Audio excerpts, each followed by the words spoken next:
দেউতা সাহস আৰু ত্যাগৰ অন্য নাম।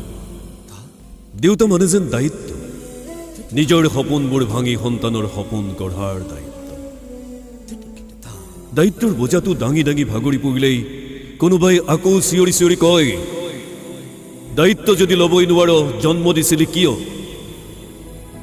কিন্তু দেউতা মানে যেন দায়িত্ব। শাস্ত্ৰত আছে, পিতা স্বৰ্গ পিতা ধৰ্ম পিতাহি পৰমং তপ পিতৰি প্ৰীতিমাপন্নে প্ৰিয়ন্তে সৰ্বদেৱতা। সন্তানৰ বাবে পিতৃয়ে দেৱতা, পিতৃয়ে ভগৱান।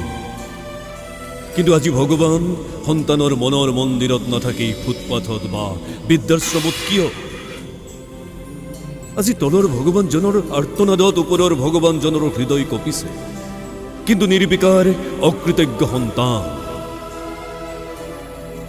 মৰম সহানুভূতিৰ চিতা জুই দেখি আজি সম্পৰ্কই হাঁহিছে।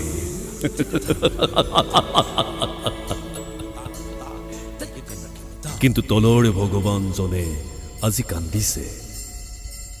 নীলকণ্ঠ হৈ হ'বলগীয়া হৈছে ধৃতৰাষ্ট্ৰ, কেতিয়াবা হ'বলগীয়া হৈছে চকু থাকি অন্ধ।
অন্ধ ভগৱান, অন্ধ ভগৱান।